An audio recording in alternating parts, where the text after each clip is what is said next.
Ladislav Davidson here. Over the past week, I funded a poll that now shows with a 10% error margin and a 90% confidence rate that a supermajority of well over 70% of Shasta County voters support reopening this county. Over 70%, ladies and gentlemen. Checkmate. Maximizing individual liberty. Defending inalienable rights. Protecting the Constitution.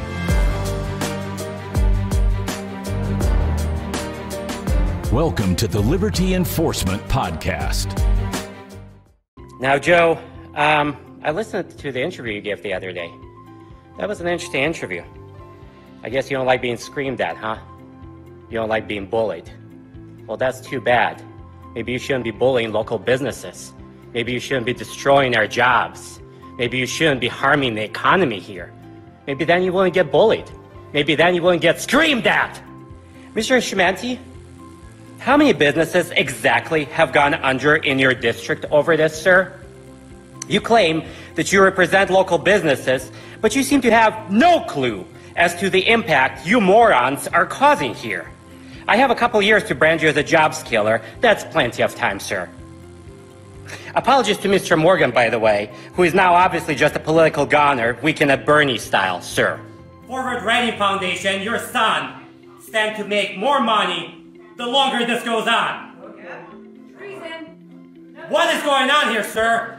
Why is your son running around telling business to comply with this garbage? He's personally profiting from that. That is your son, sir. You have something to answer. And I hope to hear about that on the Daily News tonight.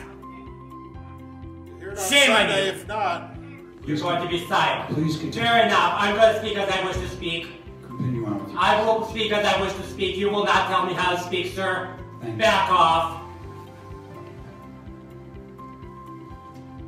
So what we have here is a failed mother who just decided to make up for her failures by spending taxpayer dollars to solve problems, quote unquote.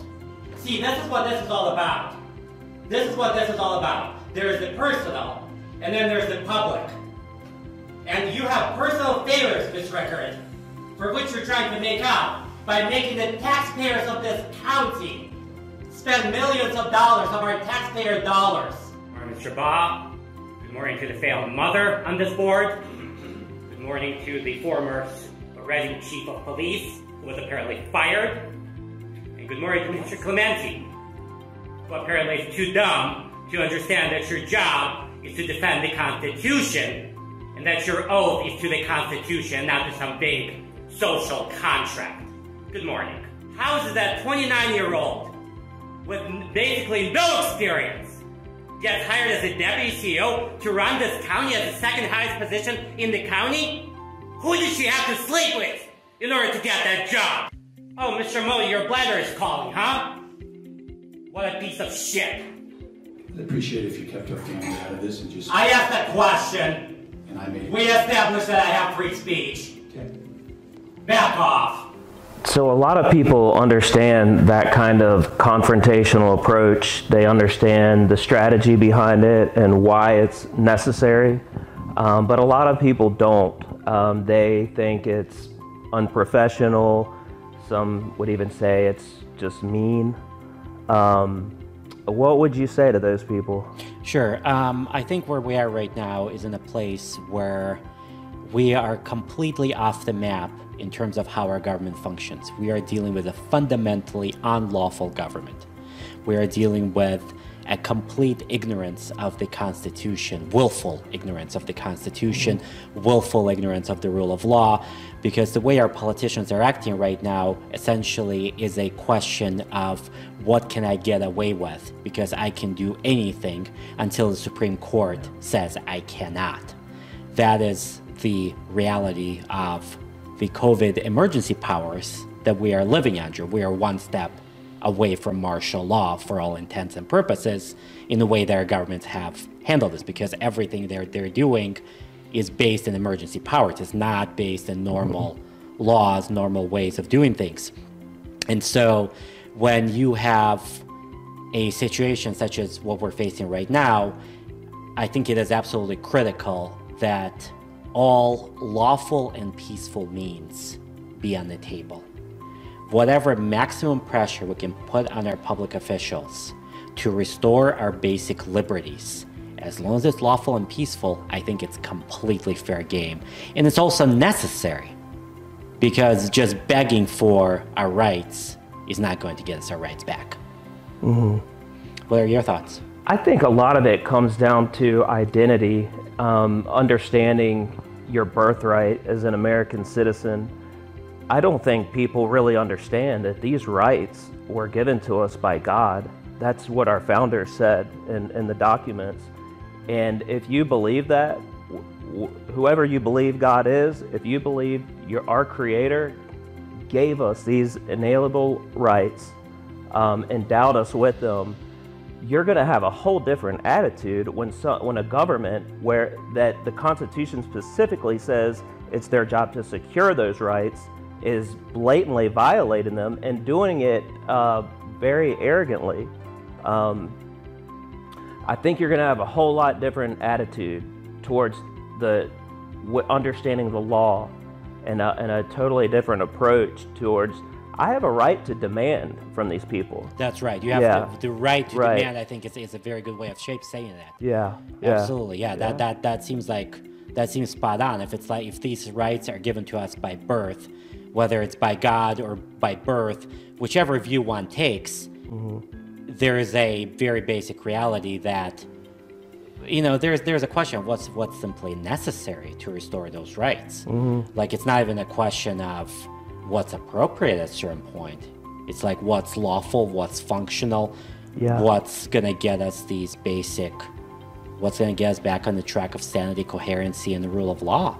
And I think you're absolutely spot on that especially if one holds the view that the question of where the rights come from is an interesting one, whether they come from God, whether you say they're there by God, from God, or they're there by birth, is basically saying the same exact thing. It's exactly the same thing. These are our rights that have been fundamentally wrongly stolen from us by our public officials acting under these tyrannical emergency powers, essentially.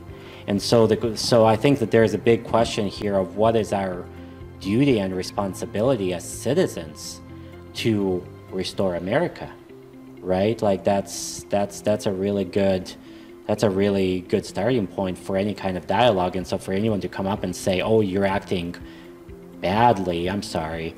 What do you mean badly when we're in a place where our basic rights and liberties have been so grossly violated? And do people really think that you just ask nicely and you're going to get your rights back? And I think that really leads us to the big issue here, which is I think a lot of Americans have this idea that, we get the COVID goes away, whether it's by vaccine, whether it's by magic, whether it's whatever way one wants to look at why COVID goes away. They think COVID goes away and all of a sudden we're going to get our rights back. No. It doesn't work like that. And I think you have a unique experience growing up under communism in Ukraine.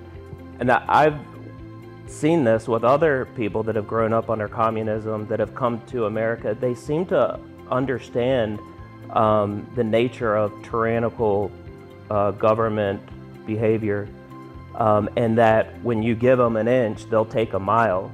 You cannot start letting them control the boundary lines and push you back and then start from there. You have to set the boundaries of what your rights are and what you will and will not tolerate. And a lot of times, even if you're very firm and clear with those boundaries, they still don't get it. We're in a country where government officials are so used to thinking that they are the law, that they can just... that they are the law. Right. What was it that Joe Clemente would say? The social contract? He keeps talking about social contract. I'm sorry. What social contract, Joe? Like, on what planet are our public officials governed by some sort of social contract?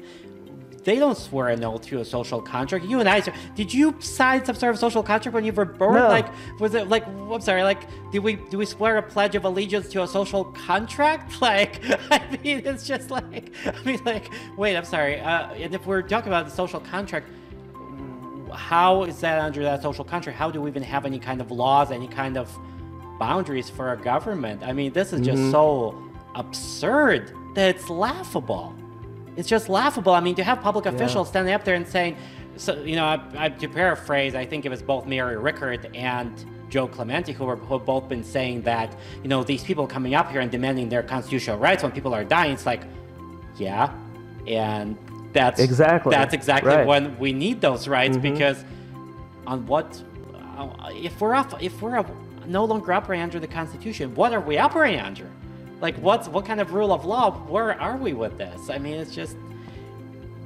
And what better time for us to reassure them or re-educate them on our constitutional rights and that the Constitution is the supreme law of the land? What better time than a time when trust has just been so low among the citizens, and there's such skepticism of, is the government siding with communism? Or is this really what happening? are they even siding with? Like, what is this? Like, right. It's like communism, socialism. Like, what are we even talking about here? And I think that's, you know, and I think a lot of people have this idea of socialism as, you know, it has, in normal terms, when you talk about socialism, it has to do with means of control over production. And it's like, yeah, that's one definition of socialism. But coming from a foreign country, the way I look at socialism is more about, what do we prioritize? Do we prioritize individual liberty, or do we prioritize vague notions of common good? And, you know, for a functional society, we have to have some kind of notion of common good. Like, there has to be some balance of that. But at the same time, you cannot have a functional society where individual liberties are just shredded, ignored. And our framers create a balance between those two. And that balance normally works just fine. It works really well, in fact, where we do deal with life and death issues all the time as a society. I mean, we deal with life and death issues all the time, whether it's driving, whether it's murder, whether it's, like, you name it. Like, people live in, like, that's part of our life as human beings, is that it's that borderline of life and death that comes up over and over and over again in our society, and legal systems have to deal with that.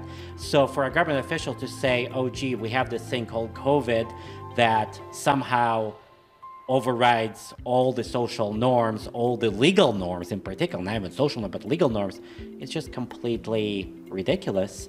And we've ended up in an abusive relationship with our government, essentially. Like, and I think when you started talking about boundaries a little bit, and I think that's a really important point you're making, because how do you deal with an abusive relationship? Before you can have any kind of dialogue, you have to set boundaries. Yeah, right. This is a line you will not cross. And so coming back to our original point, it's like people are saying, oh, you cannot be this aggressive. It's like, no, boundaries have to be restored very clearly with our officials before we can have any kind of sane dialogue.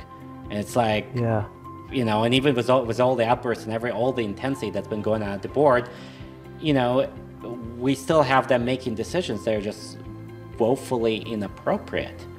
They're still continuing to ignore the rule of law. They're still backing the Newsom mandates. They're still doing all of these things that the public doesn't want them to do. And that goes right back to the point we were talking about earlier, which is are they leaders who are supposed to be having their own agenda and doing their own thing, or are they supposed to be representatives? Like, what's their job? Where is the boundary? And I think that's a really important boundary to raise. It's like, no. You're not there in office to push your own agenda. You're there to represent the will of the people. And we're just so far off the track. We're so far off the track. This is a political war. You're the lawful targets. And if you want to know what's about to happen, just look at Michigan. They did it, and now I'm about to copy and paste their solution onto your front lawn. Better yet, look at what happened to yellow taxi cabs when Uber came to town. You're very much the local equivalent of yellow taxi cabs to me, ladies and gentlemen. I'm running circles around you. There's absolutely nothing you can do to stop me. You might as well resign now while you're still ahead. The clock is ticking out on your little slush fund scam. Tick tock, tick tock, tick tock. We can do it. We can do without that. I understand. We go back and forth, decorum and all of that. Constitution rules.